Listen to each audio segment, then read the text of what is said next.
오늘 우리에게 주신 하나님의 말씀은 신약성경 마가복음 6장 30절에서 44절까지 말씀입니다. 마가복음 6장 30절에서 44절까지 말씀 봉독하겠습니다. 사도들이 예수께 모여 자기들이 행한 것과 가르친 것을 낱낱이 고하니 이르시되 너희는 따로 한적한 곳에 가서 잠깐 쉬어라 하시니 이는 오고 가는 사람이 많아 음식 먹을 겨를도 없음이라. 이 배를 타고 따로 한적한 곳에 갈새 그들이 가는 것을 보고 많은 사람이 그들인 줄 안지라. 모든 고을로부터 도보로 그곳에 달려와 그들보다 먼저 갔더라. 예수께서 나오사 큰 무리를 보시고 그 목자 없는 양 같음으로 인하여 불쌍히 여기사 이에 여러 가지로 가르치시더라. 때가 저물어 가매 제자들이 예수께 나와 여짜오되 이곳은 비인들이요 날도 저물어 가니 무리를 보내어 두루 촌과 마을로 가서 무엇을 사 먹게 하옵소서. 대답하여 이르시되 너희가 먹을 것을 주라 하시니 여짜오되 우리가 가서 200데나리온의 떡을 사다 먹이리이까. 이르시되 너희에게 떡 몇 개가 있는지 가서 보라 하시니 알아보고 이르되 떡 5개와 물고기 2마리가 있더이다 하거늘 제자들에게 명하사 그 모든 사람으로 때를 지어 푸른 잔디 위에 앉게 하시니 때로 100명씩 또는 50명씩 앉은지라. 예수께서 떡 5개와 물고기 2마리를 가지사 하늘을 우러러 축사하시고 떡을 떼어 제자들에게 주어 사람들에게 나누어 주게 하시고 또 물고기 2마리도 모든 사람에게 나누심에 다 배불리 먹고 남은 떡 조각과 물고기를 12바구니에 차게 거두었으며 떡을 먹은 남자는 5,000명이었더라. 아멘. 예수님께서 이 전도여행을 마치고 돌아온 제자들을 기다리고 계셨거든요. 제자들이 지금 30절에 보면 신이 났어요. 그래서 그들이 행한 것, 그들이 가르친 것, 이런 것들 예수님께 막 수다스럽게 이야기하기 시작했습니다. 그래서 오늘 30절에 보면 예수께 모여 자기들이 행한 것과 가르친 것을 낱낱이 고하니라고 표현하는 것으로 봐서 그들은 막 신이 났고 그들이 행한 일들 속에서 나타난 하나님의 영광으로 기쁘고 보람되고 또 그런 일들로 인해서 그들의 마음이 충만해져서 예수님께 이야기하고 있는 것입니다. 그런 제자들의 흥분한 모습, 신이 난 모습들을 참 예수님이 얼마나 좋게 보셨을까요? 예수님이 잘했다, 수고했다, 칭찬하시고 제자들을 격려하시고 그랬을 것입니다. 근데 제자들이 흥분해서 모르는 한 가지, 우리 제자들이 지쳤겠다 하는 생각을 예수님이 하셨어요. 그래서 31절에 보면 너희는 따로 한적한 곳에 가서 잠깐 쉬어라 이렇게 말씀하십니다. 너무 신나게 일하는 바람에 그들이 지쳤는 줄도 모르고 그들이 식사도 제대로 못했는데 배가 고픈 줄도 모르고 예수님께 막 이야기하고 있었거든요. 그들이 모르고 있었던 그들의 곤고함을, 그들의 피곤을 예수님께서 아시고 우리 제자들에게 좀 쉴 수 있는 재충전의 시간을 주어야 되겠다 이렇게 생각을 하셨습니다. 한적한 곳으로 가려고 하는데 무리가 너무 많아서요. 아무리 한적한 곳으로 가려고 해도 계속 무리들이 따라오니까 예수님이 결정을 하셨습니다. 배를 타고 건너편으로 가자. 그러면 배가 사람의 걸음보다 훨씬 빠르니까 잠시 동안만이라도 좀 쉬면서 식사도 하고 그럴 수 있지 않겠는가 생각한 것이죠. 우리 31절 끝에 보면 오고 가는 사람이 많아 음식 먹을 겨를도 없다고 했으니까 아마 배도 많이 고픈 상태였던 것 같습니다.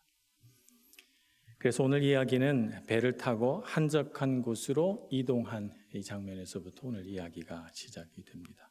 무리로부터 벗어나기 위하여 다음 행선지로 배를 타고 갑니다. 그런데 이걸 어떻게 받아들여야 할까요? 다음 가실 곳을 미리 예측한 사람들이 막 뛰어서 예수님보다 먼저 그곳에 가 기다리고 있었던 것입니다. 그래서 예수님께서 배에서 내리셨는데 이 사람들이 벌써 많은 무리가 모여서 예수님을 기다리고 있는 거예요. 그런 상황이면 좀 불편할 수 있잖아요. 예수님도 제자들도 쉬어야 하는 이런 상황인데 쉴 수 없게 된 상황 때문에 힘들 수도 있고 그렇게 모여든 사람들 때문에 마음이 불편할 수도 있는데 오늘 말씀에 보니까 예수님은 전혀 다른 반응을 보이십니다. 34절입니다. 예수께서 나오사 큰 무리를 보시고 그 목자 없는 양 같음으로 인하여 불쌍히 여기사 이에 여러 가지로 가르치시더라. 놀랍게도 예수님은 이 무리를 보시고 목자 없는 양 같음으로 인하여 불쌍히 여기셨다. 이렇게 말씀합니다. 불쌍히 여기셨다. 예수님의 성품 중에 여러 성품들이 있습니다. 사랑도 많으시고 영성도 깊으시고 희생과 헌신의 마음을 갖고 계시고 여러 가지 마음이 있습니다만 예수님의 특징적인 성품 중에 하나가 불쌍히 여기시는 마음, 긍휼의 마음이죠. 예수님은 이 사람들을 보시면서 긍휼히 여기셨습니다. 왜 나에게 쉴 시간도 안 주나 이런 생각을 하기보다는 여기까지 찾아온 사람들이 얼마나 갈급한가, 얼마나 갈급하면 배가 가는 속도를 쫓아가서 달려서 여기까지 와서 나를 기다리고 있을까? 이렇게 생각이 들어서 그들의 마음속에 있는 갈급함을 보시고 불쌍히 여기셨습니다. 또 우리가 오늘 오병이어의 이야기 앞에 세례 요한이 어떻게 죽었는가 하는 것을 지난주에 살펴보지 않았습니까? 많은 사람들이 세례 요한을 자신들을 구원할 지도자로 생각했습니다만 헤롯 왕에 의하여 참 무참하게도 목을 베어 죽임을 당하고 말았습니다. 그러면 헤롯 왕은 정치적인 지도자로서 백성들을 안전하게 살 수 있게 해주는 사람인가? 그렇지 못했습니다. 오히려 백성들의 고혈을 짜내고 부정부패를 일삼고 부도덕한 일들을 행하여 백성들이 믿고 의지할 수 있는 목자가 되지 못했죠. 그런 이 백성들이 의지할 정치적인 지도자도 의지할 수 있는 영적인 지도자도 없는 채 예수님이 나타나셨다고 하니까 그 마음이 너무 갈급해서 목자 없는 양같이 두려움과 불안함에 가득 차 예수님을 쫓아왔다고 생각하니까 예수님의 마음이 너무너무 이 사람들이 불쌍하게 느껴지신 것입니다. 예수님의 마음은 긍휼로 가득하시다. 오늘 이 사건만 보아도 예수님 참 마음이 따뜻하신 분이시구나 알 수가 있는데 조금 더 예수님의 성품을 확장시켜서 본다면 예수님께서 이 땅에 오신 것도 우리를 긍휼히 여기셨기 때문입니다. 얼마든지 높고 높은 보좌에 앉아 계실 수 있는데 그 보좌를 버려버리시고 우리와 같은 한 사람으로 사람의 몸을 입고 이 땅에 내려오셔서 우리 사람 중에서도 높은 사람 있고 영광스러운 지위도 있는데 우리 사람 중에 가장 낮고 낮은 곳 동물이 먹이통으로 삼고 있는 그 구유에 태어나셔서 가장 낮은 사람들의 마음을 이해하시고자 오늘 우리 곁으로 오셨으니 주님께서 오신 성육신 사건도 주님의 긍휼입니다. 그분께서 십자가를 지시고 우리 죄를 대속하기 위하여 걸어가신 그 고난의 길도 우리 사람을 향한 불쌍히 여기심, 긍휼의 마음이 아니라면 어찌 그 길을 가셨겠습니까? 참 주님은 긍휼이 많으신 분이시구나 하는 것을 깨닫게 됩니다. 예수님은 우리를 향한 긍휼의 마음이 가득하신 분이십니다. 그 주님을 이 땅에 보내신 하늘 아버지 되신 우리 여호와 하나님께서도 긍휼이 가득하신 분이십니다. 오병이어의 기적은 주님의 긍휼하심이 얼마나 큰지를 보여주시는 기적이다 이렇게 말할 수가 있겠습니다. 이 오병이어의 기적을 일으키시기 전에 주님은 먼저 이 불쌍히 여기신 사람들을 말씀으로 가르치셨습니다.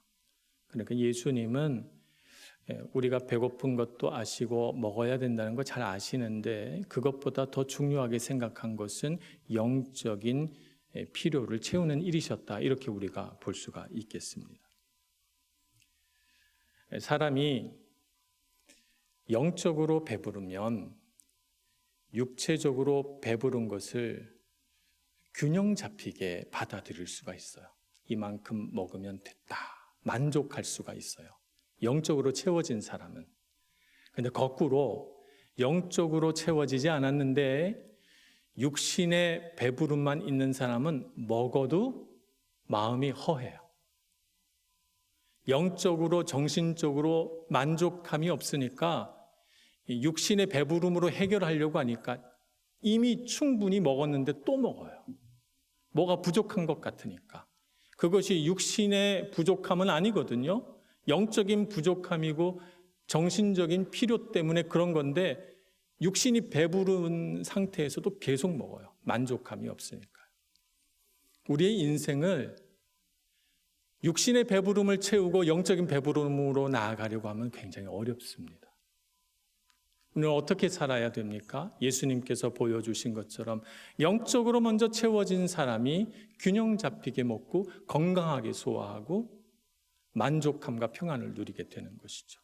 그래서 주님께서는 공생애를 시작하실 때 사탄의 시험을 받지 않습니까? 첫 번째 시험이 이 돌들로 떡덩이가 되게 하라는 시험이었어요. 그 시험을 왜 했냐면 예수님이 광야에서 40일 동안 굶주리셨기 때문이죠. 금식하셨어요. 그냥 육신의 배고픔을 제일 먼저 채우라는 유혹입니다.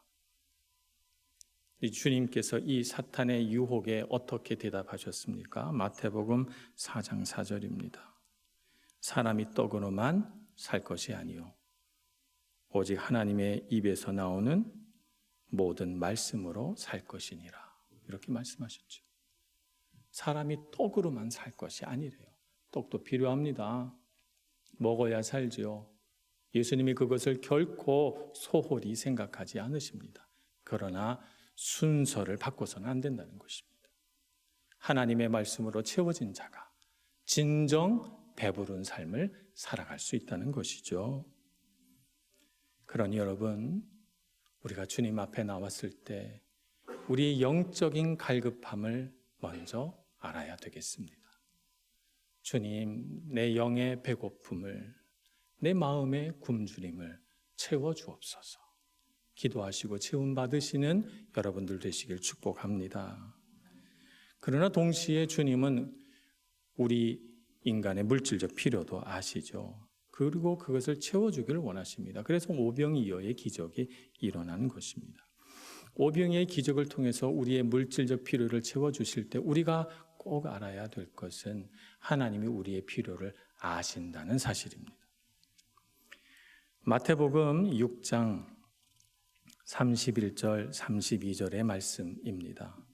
그러므로 염려하여 이르기를 무엇을 먹을까 무엇을 마실까 무엇을 입을까 하지 말라. 이는 다 이방인들이 구하는 것이라. 너희 하늘 아버지께서 이 모든 것이 너희에게 있어야 할 줄을 아시느니라. 놀랍습니다. 하나님이 아신다고 하십니다. 이 모든 것이 우리에게 있어야 할 줄을 하나님은 아십니다. 하나님은 아신다라고 하는 믿음을 가지고 이 세상을 살아갈 수 있기를 소망합니다. 하나님은 내 필요를 아신다. 하나님은 내가 배부르기를 원하고 하나님은 내 삶의 어떤 부분이 공고한지를 아시고 그 부분을 채워주기를 원하시는 긍휼이 많으신 분이시다는 사실을 잊지 말아야 되겠습니다. 만약 하나님께서 우리 삶에 공급해 주신다는 믿음이 없다면 우리는 불확실한 미래에 다가올 위협들을 대비하기 위해서 많이 쌓아두어야 합니다. 많이 쌓아두고 대비해야 돼요. 많이 쌓아놓고 대비해서 마음이 평안해집니까? 우리 인생에는 예측하지 못할 많은 위험들이 있어요. 그래서 내가 많이 쌓아놨는데 어느 날 누가 그걸 도둑질해 갈 수도 있고 빼앗을 수도 있고 속임을 당할 수도 있고 때로는 그냥 가만히 뒀는데 부패할 수도 있고 이렇게 되는 거죠. 아니, 더 중요한 사실은요, 가득 쌓아놨는데 나이가 이제 좋다, 내 삶은 이런 물질이 많아져서 부족함이 없구나 했는데 하나님이 다음날 이제 너는 여기서 인생을 끝내야 되겠다. 그러면 어떻게 하느냐는 거예요. 그때는 마태복음 6장 19절 20절의 말씀을 보겠습니다. 너희를 위하여 보물을 땅에 쌓아두지 말라. 거기는 좀과 동록이 해하며 도둑이 구멍을 뚫고 도둑질하느니라. 오직 너희를 위하여 보물을 하늘에 쌓아두라. 거기는 좀이나 동록이 해하지 못하며 도둑이 구멍을 뚫지도 못하고 도둑질도 못하느니라. 21절입니다. 내 보물이 있는 그곳에는 내 마음도 있느니라. 우리의 마음이 하나님께 있기를 소망합니다. 주님이 나의 공급자시다 생각하고 내게 비록 적은 떡과 물고기만이 주어졌다 하더라도 주님께서 내 필요를 아시니 나는 걱정 없다 생각하고 하루하루의 양식에 감사하고 기뻐하며 평안히 살아가는 저희 모두가 되기를 소망합니다. 주님은 우리를 향한 긍휼이 가득하셔서 우리가 무엇이 필요한지 우리에게 필요한 모든 것들을 기쁘게 넉넉하게 풍성하게 부어주실 줄로 믿습니다. 그 하나님을 신뢰하는 마음이 우리를 이 세상에서 평안하게 살게 하고 우리로 하여금 이 세상에서 만족하게 하는 줄로 믿습니다. 자, 오늘 예수님께서 이 무리들을 먹이시려고 합니다. 해가 져서 이제 어둑어둑해지기 시작했고 가르침을 받는 무리들도 이제 저녁이 되니 배가 고픕니다. 제자들도 먹지 못했어요. 그래서 제자들이 말하기를 주님, 이 무리들을 다 흩어 보내셔서 각기 촌이나 마을로 들어가서 먹을 것을 얻게 하옵소서 이렇게 예수님께 요청하죠. 그랬더니 예수님께 뜻밖의 말씀을 듣습니다. 37절입니다. 너희가 먹을 것을 주라. 너희가 먹을 것을 주라 이렇게 말씀하세요. 그래서 제자들이 깜짝 놀랍니다. 우리가 무슨 능력으로 이 많은 사람들을 먹입니까? 그래서 그들의 대답이 이렇습니다. 우리가 가서 200데나리온의 떡을 사다 먹이리까? 이 말은 주님 저희들이 떡을 사다 먹이면 되겠습니까? 이런 말이 아니라 우리가 이 사람들을 어떻게 먹인다는 말입니까? 200데나리온의 떡을 산다 한들 이 많은 사람들을 먹일 수 있겠습니까? 예수님 못합니다. 이런 이야기죠. 예수님은 제자들이 떡을 사다가 이 사람들을 먹여라 이런 뜻 아닙니다. 그렇게 하라고 너희가 먹을 것을 주라 이렇게 말씀하신 것은 아니죠. 예수님은 이미 결심하셨습니다. 이 사람들을 먹이기로 결심하셨고 예수님은 오병이어의 기적을 일으켜 이 사람들을 배부르게 할 것으로 작정하셨어요. 그런데 왜 너희가 먹을 것을 주라 이렇게 말씀하시는 걸까요? 예수님은 제자들을 예수님의 축복의 통로로 사용하시기를 원하시는 것입니다.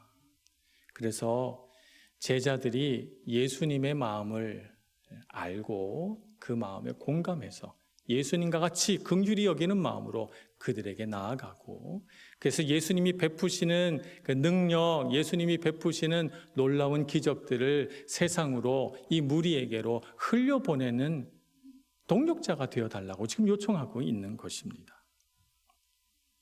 예수님은 아무 부족함이 없으신 분이시죠. 하나님의 아들이시고 이 땅에서 무슨 영광스럽고 아주 풍요로운 인생을 산 것은 아니시지만 예수님이 하루하루 살아가실 때 먹을 것에 부족함이 없으셨고 입을 것에 부족함이 없으셨고 예수님은 이 세상에서 무슨 사랑이 부족한 것처럼 살지 않으셨습니다. 예수님께 부족한 것이 있다면 딱 한 가지, 예수님의 마음을 알아 그 마음을 세상으로 전할 예수님의 동력자가 부족한 것입니다. 그래서 제자들을 부르셔서 사도로 삼으시고 너희가 먹을 것을 주라. 제자들을 예수님의 그 긍휼하신 마음으로 초대하고 있는 것입니다. 그래서 제자들이 먹으려고 남겨놓았던 음식, 떡 5개와 물고기 2마리, 12명이 먹기에도 턱없이 부족한, 그저 이 배고픔 허기나 달랠 수 있는 그 작은 양들을 예수님은 가져오라고 하십니다. 예수님의 긍휼의 마음은 처음에는 제자들을 향했습니다.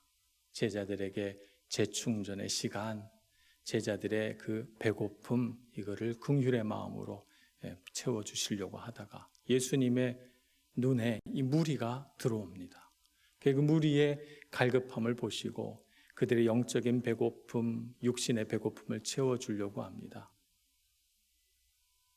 제자들이 예수님과 함께함으로 그들의 배고픔도 해결할 수 있고 세상의 배고픔도 해결할 수 있다고 지금 제자들을 부르고 있는 것입니다.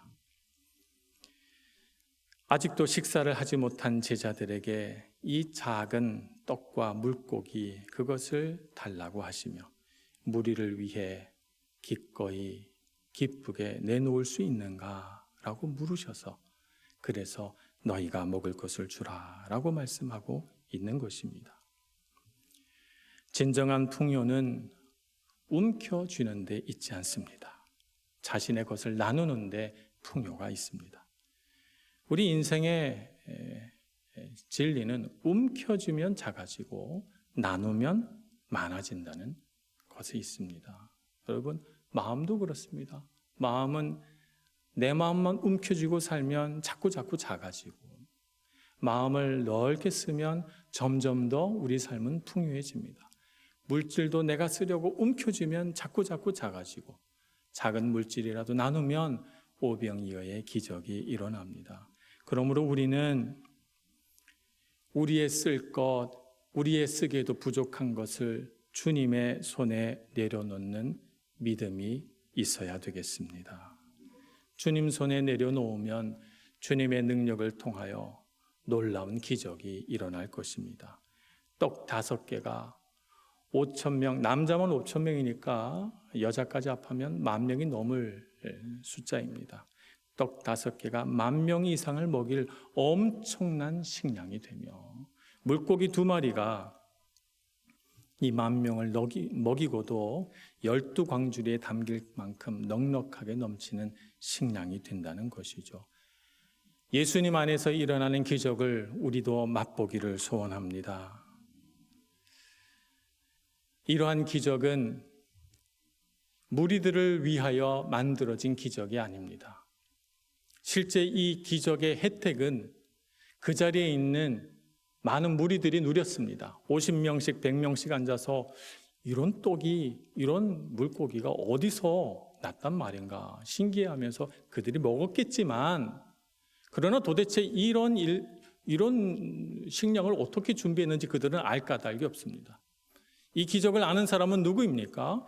예수님에게서 떡 5개와 물고기 2마리를 받아서 예수님의 그 축복기도 아래서 그 떡을 나눠준 제자들만 이것이 기적인 줄 아는 거예요. 오직 음식을 나른 제자들만이 놀라고 또 놀라고, 그들이 얼마나 놀랐는지 우리 마태, 마가, 누가, 요한 이 사복음서에 다 기록이 되어 있는 기적이 몇 개 안 되는데 이 오병이어의 기적만은 사복음서에 다 기록이 되어 있습니다. 제자들에게는 잊을 수 없는 기억인 것입니다. 주님 안에 있는 놀라운 풍요, 주님께 드려 만들어진 놀라운 기적들을 그들이 경험했고, 그래서 이 세상에 물질이 부족하여, 이 세상에 그들의 삶의 필요가 부족하여 근심하고 염려하고 걱정하는 삶에서 벗어나서 주님 안에서 평안하고 주님 안에서 만족하는 비결을 이 기적을 통하여 얻게 된 것입니다. 뿐만 아니라 너희가 먹을 것을 주라 라고 말씀하셔서 너희가 이 세상의 기적의 통로가 되라, 이 세상의 풍요의 통로가 되라, 축복의 통로가 되라고 제자들을 부르시는 그 주님의 음성을 듣고 있는 것입니다. 제자들이 주님 앞에 드린 이 떡과 물고기는 참 작은 것입니다만 주님은 그것을 작은 것으로 보지 않으십니다. 그것을 몇 배로, 수천 배로 예수님은 크게 보십니다. 예수님의 마음으로 오늘 이 땅을 살아가는 갈급한 영혼들, 가난한 자, 연약한 자, 고통하는 자들을 긍휼히 여기며 예수님의 축복의 통로로 나아가는 저와 여러분 되기를 소망합니다. 주님의 마음을 아는 자, 주님의 긍휼을 품은 자가 되기를 소망합니다. 빌립보서 2장 5절에 이렇게 말씀하십니다. 너희 안에 이 마음을 품으라 곧 그리스도 예수의 마음이니. 그 마음으로 이 세상을 살아서 긍휼하신 주님의 사랑이 오늘 우리를 통하여 흘러 들어가기를 소망합니다. 기도하겠습니다. 자비하신 주님, 주님의 마음을 우리에게 주시옵소서. 세상은 불안하고 염려하고 욕심부리고 가득 채우기를 소망하나 주님, 우리는 주님을 신뢰하고 주님을 믿으며 주님께서 우리 모든 필요를 아시기 때문에 채워주실 줄 믿고 우리가 가진 것이 비록 작아도 주님 앞에 내어놓을 줄 아는 제자 되게 하여 주시옵소서.